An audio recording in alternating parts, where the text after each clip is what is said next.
नमस्कार, मैं अधिवक्ता उमेश सुमन आज आपके समक्ष कानून की जानकारी का विश्लेषण और विवरण करूंगा। जिस कानून की जानकारी मैं आपके समक्ष और आपके मध्य रखूंगा वो क्या कानून है, उस कानून का क्या क्या स्वरूप है और उस कानून की क्या क्या प्राथमिकताएं हैं और उस कानून की आगे आने वाले दिनों में क्या क्या विशेषताएं हैं, इस कानून की जानकारी का क्या स्वरूप रहेगा आगे आने वाले दिनों में, और खासकर महिलाओं के प्रति ये कानून जागरूक रहा है और इससे महिलाओं के अंदर एक नई जागरूकता, जागृति और एक नया विश्वास का उपजना हुआ हुआ है। और उसके उपरांत जिस कानून की जानकारी मैं आपके मध्य रखूंगा वो कानून है sexual harassment eight work place act 2013। ये कानून 2013 में बना। ये कानून हमारे पार्लियामेंट, राज्यसभा और लोकसभा दोनों में पास होने के बाद एक नई दिशा, चेतना और एक नया समीकरण लेके सामने आया। स्पेशली इस कानून में फीमेल और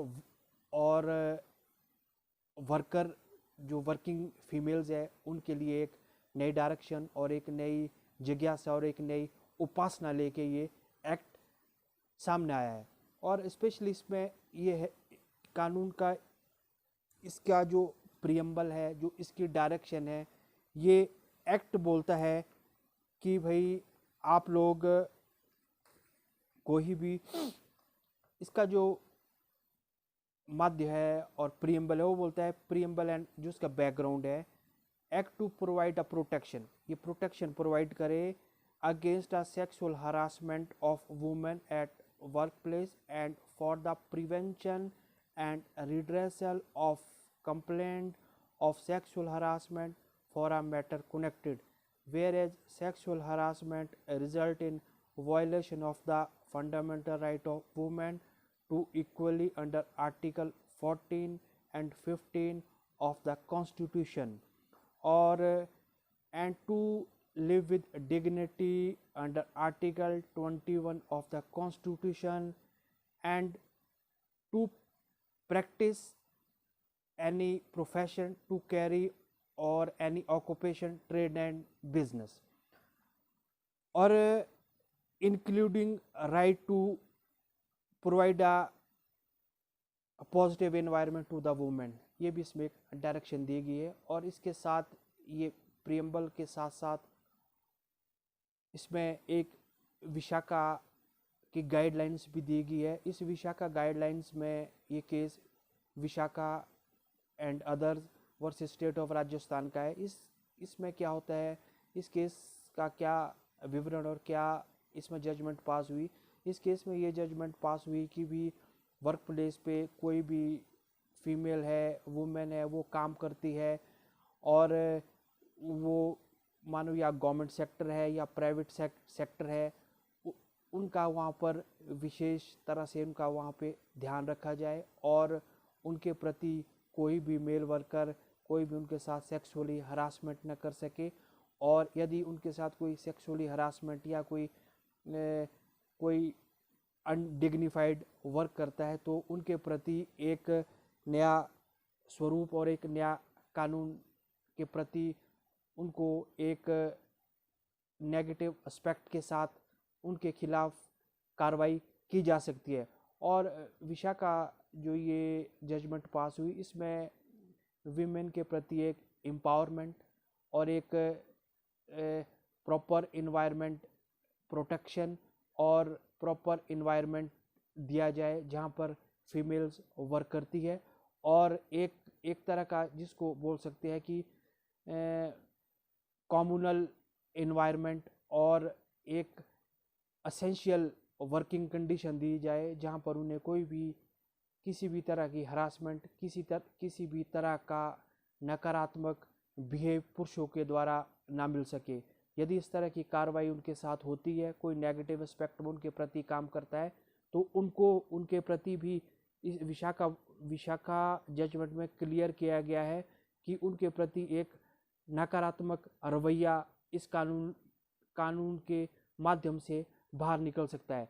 और जब ये इस पे जो आईपीसी की धारा मेंशन की गई है, यदि कोई व्यक्ति किसी के साथ किसी फीमेल के साथ छेड़छाड़ करता है, उनके साथ मेजर और रिड्रेसल एक्टिविटीज़ को भी मेंशन किया गया है। और इंडियन पिनल कोड के तहत क्या क्या धाराएं हैं, मैं उसका आपके सामने विश्लेषण करूंगा। ये धाराएं हैं Indian penal code on sexual harassment in 2013, substantive change were made in the way of criminal law amendment section 300, जो ये पहला सेक्शन इम्प्लीमेंट होगा ये होगा 354A of the Indian penal code. Find sexual harassment, the Indian penal code sexual harassment और sexual harassment जो ये दिया गया है, हरासमेंट इज अनवेलकम और physical request for sexual forum and showing the sexual image and pornography without this consent and making a unwelcome and sexual remark punishment up to 3 years in prison। और इसमें ये जो section दिया गया है, कोई unwelcome behave करता है स्त्रियों के साथ वर्क प्लेस पे, कोई पोर्नोग्राफी करता है, कोई गलत काम करने की इच्छा रखता है, तो उसके खिलाफ कानून में क्लियर प्रस्ताव और क्लियर एक अमेंडमेंट की रूपरेखा सामने आई है। वो है इसमें लगभग 3 साल की सज़ा, प्रिजन में रहना पड़ेगा और फाइन भी उस व्यक्ति को पे करना पड़ेगा जो किसी स्त्री के साथ गलत दुर्व्यवहार या दुर्विचार या कोई भी सेक्सुअल हरासमेंट की करने का काम करता है। तो इसके प्रति ये पहला सेक्शन मैंने आपके सामने मेंशन किया है। और जो मैं आपके सामने सेकंड सेक्शन बताऊंगा वो है 354B Indian penal code of 1860 के तहत क्या होता है, forcing a women to undress. ये भी एक गलत तरीका है। बताया गया है यदि भी कोई भी व्यक्ति किसी भी फीमेल को अनड्रेस करता है कहीं भी वर्क प्लेस पे, तो उसके खिलाफ कानून में क्या प्रावधान दिया गया है, कानून में क्या उसके खिलाफ क्या कार्रवाई की जा सकती है, मैं उसका विवरण आपके समक्ष रखूँगा। वो है जी, पनिशमेंट है इसमें 3 साल से लेकर 7 साल की और उसे जेल में रहना पड़ेगा, साथ ही उसमें फाइन भी पे करना पड़ेगा। और इसके बाद जो अगला सेक्शन इंडियन पिनल कोड में दिया गया है वो है 354C। क्या बोलता है वो 354C, वॉचिंग और capturing images of women without her consent. इस जो ये लाइन दी गई है इसका क्या अभिप्राय है, इसका ये अभिप्राय है कि कोई भी व्यक्ति वर्क प्लेस पे किसी स्त्री की फ़ोटो लेता है या कोई उसकी पिक्चर को अपने कैमरे में कैद करता है, फिर भी उसके खिलाफ कानूनी कार्रवाई की जा सकती है। कानून में ये प्रावधान दिया गया है कि इसके प्रति क्या पनिशमेंट रखी गई। जो पनिशमेंट है ये होगी इसमें कन्विक्शन 1 साल से 3 साल की सज़ा हो सकती है और फाइन भी पे करना पड़ सकता है। लगभग इसमें 7 साल की सज़ा का भी प्रावधान दिया गया है। और जो इसके बाद अगला सेक्शन का विवरण आपके समक्ष रखूँगा वो होगा 354D, following women and contacting her or trying to contact her despite saying she does not want contact, monitoring the woman using the internet or other form of electronic communication। इसमें ये जो लाइंस आईपीसी में mention की है ये क्या बोलती है, ये लाइंस ये बोलती है कि भाई यदि वर्क प्लेस पे कोई भी व्यक्ति किसी को इंटरनेट पे फॉलो करता है या इंटरनेट पे कोई उसका क्या नाम उसे सर्च करता है या ढूंढता है या उसके प्रति कोई गलत तरह के मैसेज या इस तरह की कोई स्वरूप सामने आता है तो उसको भी सज़ा का प्रावधान दिया गया है और वो इंटरनेट पे उसके साथ कम्युनिकेशन करता है। तो इसमें यदि अगर स्त्री इसमें विलिंग ना हो तो इसमें सज़ा का प्रावधान क्या दिया गया है? सज़ा का प्रावधान दिया गया है कि 3 साल की सज़ा हो सकती है, प्रिजन में रहना पड़ सकता है। तो ये एक कानून की स्वरूप दिया गया है। और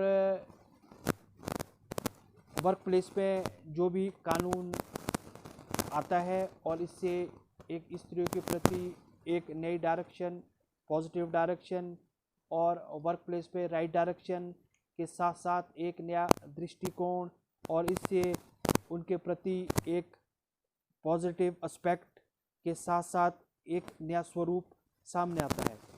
और इसके प्रति जब दिशा का गाइडलाइंस नहीं थी तो उससे पहले जो केस कोर्ट कचहरी में दायर किए जाते थे या उनके खिलाफ एफआईआर की जाती थी उस व्यक्ति के खिलाफ जिसने किसी स्त्री के साथ कोई छेड़छाड़ या कोई गलत व्यवहार का काम किया तो उसको 354 आईपीसी 1860 के तहत उसके खिलाफ मुकदमा दायर किया जाता था और साथ में एक सेक्शन 509 आईपीसी 1860 के तहत उसके खिलाफ मुकदमा दर्ज किया जाता था। और मेरे आप इस वीडियो को